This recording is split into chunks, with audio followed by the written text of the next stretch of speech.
Et bonjour Clément. Bonjour. Docteur en sciences politiques, vous vous penchez aujourd'hui sur ce débat de société qui a fait timidement son retour dans l'actualité cette semaine. Faut-il légaliser le cannabis ? Je vous supplie de nous laisser ce traitement alors que nous sommes réfractaires à tout traitement, qu'il n'y a aucune option autre que celle-là pour nous. C'est une question de vie ou de mort. Ces gélules de cannabis thérapeutique ne pourront plus être prescrites par les médecins dès aujourd'hui. Depuis plus de 3 ans, une expérimentation est menée pour une potentielle utilisation médicale du cannabis. Selon l'Agence nationale de sécurité du médicament, en 2022, 2 tiers des patients en étaient satisfaits. 30 à 40% d'entre eux qui ont des améliorations cliniquement significatives. Je rappelle que ce sont des patients qui souffrent de sclérose en plaques, qui ont eu un AVC, qui ont un cancer, qui sont en soins palliatifs. Donc c'est des patients qui ont des pathologies graves, sévères, chroniques et qui étaient en impasse thérapeutique au préalable. Et oui, le revoilà, l'éternel débat sur la légalisation du cannabis. On avait déjà eu un rapport de la Commission nationale consultative des droits de l'homme en 2016 qui recommandait la dépénalisation. On avait eu un rapport de l'Assemblée nationale en 2021 qui défendait la légalisation sous contrôle de l'État. C'est désormais au tour du Conseil économique, social et environnemental de prôner une commercialisation encadrée dans un avis rendu public cette semaine.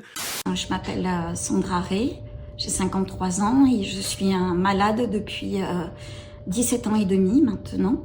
Pour intégrer le protocole d'essai sur le cannabis thérapeutique, il fallait être atteint de douleurs neuropathiques, réfractaire à tout traitement, réfractaire évidemment aux opérations chirurgicales, ce qui était mon cas. Aujourd'hui, 1800 patients sont encore sous traitement. La fin des prescriptions de cannabis médical inquiète certaines associations. L'occasion pour nous de revenir sur cette controverse qui refleurit régulièrement, en commençant peut-être par faire le point sur la position officielle du gouvernement. En l'occurrence, elle est avant tout incarnée par Gérald Darmanin, le ministre de l'Intérieur. Écoutons-le en avril 2021 sur LCI. Moi, je voudrais dire à tous les parents qui nous écoutent, à tous les éducateurs, aux médecins aussi, qui essayent de raisonner, les plus jeunes d'entre nous, de ne pas tomber dans cette merde, qu'effectivement, la drogue, ça vous pourrit la vie et ça sème la mort. Et je pense que profondément, c'est ce que c'est. Pas plus autre chose que de la merde.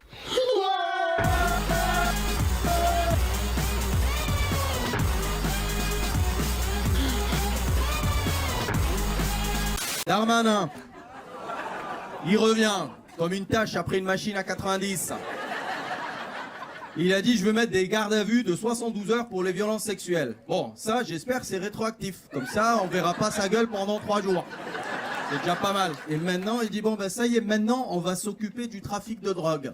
Mais qui y croit encore à ces conneries? Même les dealers ils sont là. Je suis atteinte d'une névralgie pudendale. C'est une neuropathie qui touche toute la zone pelvipérinéale. J'ai des douleurs dans tout le bassin. Je ne peux pas m'asseoir, je ne peux pas rester debout. Je souffre tout le temps. C'est dans ce cadre-là que j'ai été incluse. Et à partir de là, j'ai commencé à avoir enfin une amélioration de ma qualité de vie. C'est comme si on disait, bon, bah, vous avez un diabétique, aujourd'hui, vous lui donnez plus d'insuline. On empêche les médecins de soigner les patients. On est face à des situations de patients désespérés.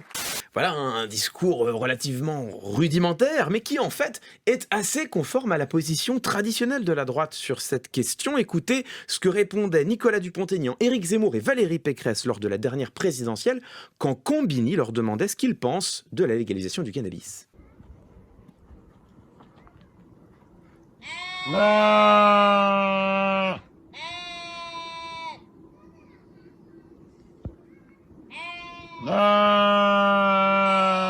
C'est-à-dire un niveau de douleur qui n'est pas à 9 sur 10 du matin jusqu'au soir. Une aide tellement précieuse pour dormir que pour l'instant je ne suis incapable d'imaginer comment je vais pouvoir faire sans le cannabis. Je suis à mon 34e mois et j'ai commencé à m'inquiéter début décembre auprès de mon algologue au CHU de Montpellier de l'absence d'informations concernant la reconduction de l'essai du cannabis thérapeutique au-delà du 31 décembre. Dans un communiqué, le nouveau ministre de la Santé veut rassurer. Ma priorité à court terme est de veiller à ce que les patients poursuivent leur prise en charge. Dans les prochaines semaines, je réunirai les acteurs concernés pour leur donner une visibilité durable sur ce sujet. Un délai de 6 mois a été instauré pour terminer les soins des patients toujours traités. Contre, tout simplement parce que ce n'est pas bon pour la santé. C'est très mauvais pour la mémoire, c'est très mauvais pour le QI. Ça crée parfois des états dépressifs. Donc vraiment, je pense que c'est très néfaste. Je suis contre la légalisation du cannabis parce que le cannabis est toxique pour la santé. Voilà leur position, donc la drogue c'est mal.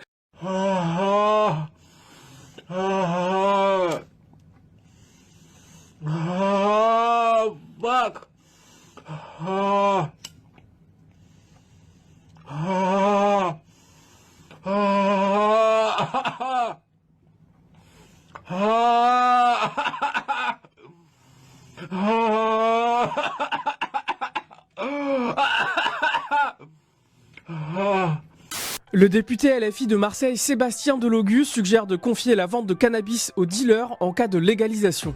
Il a formulé cette proposition lors de l'émission d'actualité marseillaise Où va le monde sur Twitch. Si on demande la légalisation du cannabis et que l'acheminement du cannabis soit bien géré par l'État français, amène à ce qu'on peut se poser des questions sur les personnes qui ont été pénalisées auparavant et qu'on leur donne la possibilité justement de vendre et de régir cela. Ça évite en fait en quelque sorte de les renfermer et de les laisser peut-être aller devoir peut-être vendre une autre drogue. Et puis cette décision est tombée que nous avions 6 mois pour nous sevrer. Voilà, donc je serais tombée du 50e étage d'un gratte-ciel que j'aurais eu, ça m'aurait fait un moins grand choc que ce que j'ai reçu. Et donc on a commencé à aborder avec mon mari la possibilité éventuellement d'une euthanasie active en Belgique parce que je ne vois pas de solution. Pour moi c'est véritablement une condamnation à mort. Pourtant, la peine de mort n'est plus appliquée en France, mais visiblement pour les malades, oui. Alors ce qui est intéressant, c'est qu'aujourd'hui, plus personne n'en disconvient. Les risques du cannabis sont parfaitement connus, notamment pour les jeunes, sauf que ça n'a pas toujours été le cas. Écoutez par exemple ce que disait le candidat écologiste à la présidentielle de 2002, Noël Mamère. C'était sur France 3. Le cannabis, c'est beaucoup moins dangereux que l'alcool et que le tabac. Je ne vois pas pourquoi on laisse le cannabis encore enfermé dans le territoire des tabous. Alors, on vous a... Et je le dis alors que je n'ai jamais fumé un pétard. Mais c'est pas parce qu'on n'a jamais fumé un pétard qu'on ne peut pas reconnaître l'existence d'un phénomène qui, de toute façon, n'est pas dangereux pour la jeunesse. C'est lui le ministre de la Justice. 2025, on va doubler le chiffre d'affaires, tonton. Appelle Ricardo, dis-lui doublados, là, commandados, là. Dis-lui. Lui, il va nous arrêter, le gnome, là. Darmanin, c'est en 2 mots, non? Ouais. Je vous laisse un peu de temps. Cette proposition de Sébastien Delogu a fait bondir une partie de la classe politique. Le ministre de l'Intérieur, Bruno Retailleau, dénonce sur X un délire pro-drogue de la France insoumise. À Marseille, le maire LR des 11e et 12e arrondissements estime que cette proposition est irresponsable. La conseillère régionale de la région sud, Sabrina Agresti-Roubache, originaire des quartiers nord de Marseille, n'est pas non plus d'accord. Mes médecins n'ont aucun traitement de substitution à me proposer au cannabis thérapeutique, à ce que m'apporte le cannabis thérapeutique. Ils n'ont absolument rien. Puisque sinon, de toute façon, je ne serais pas rentrée dans le protocole d'essai. On va commencer le sevrage, donc je vais avoir moins de doses. J'essaye d'économiser un peu mes doses. Mais après juin, qu'est-ce que je vais devenir ? Je ne sais pas. Voilà, le cannabis qui ne serait pas dangereux. Aujourd'hui, plus personne ne dirait ça, en tout cas pas publiquement. Et alors si plus personne ne défend le cannabis, pourquoi vouloir le légaliser ?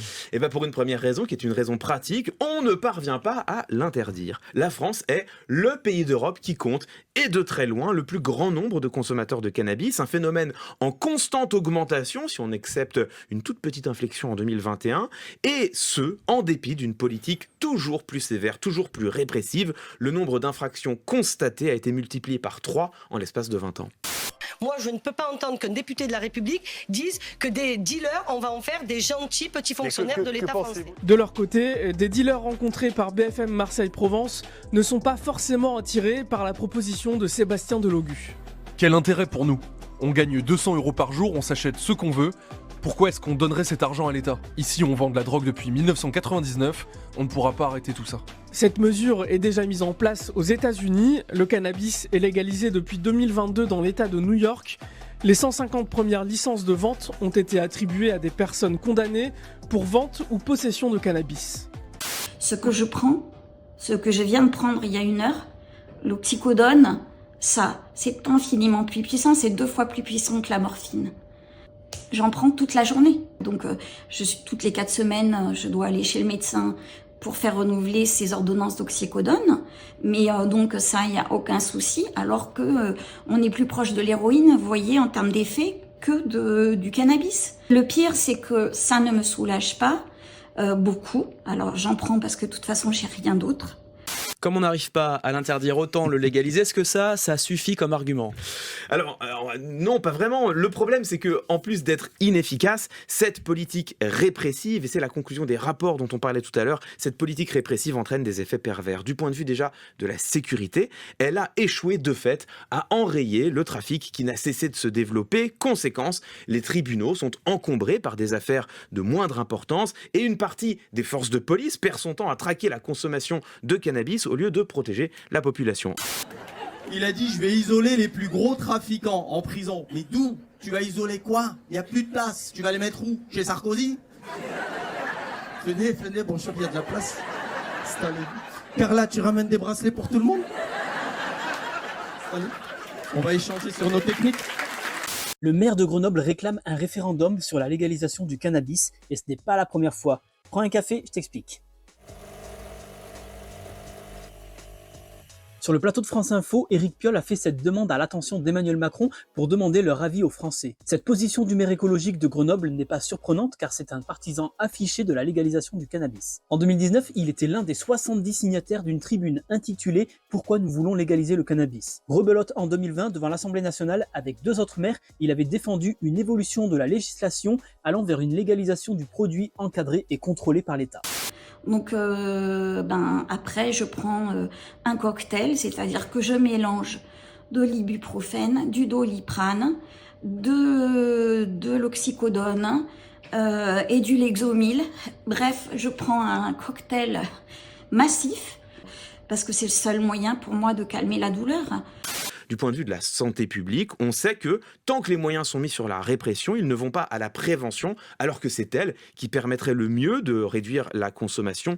Et enfin, tout de même, du point de vue de la justice sociale, ce sont les habitants des quartiers populaires qui subissent de plein fouet une double peine puisqu'ils sont à la fois les premières cibles des contrôles de police et les premières victimes du trafic de drogue.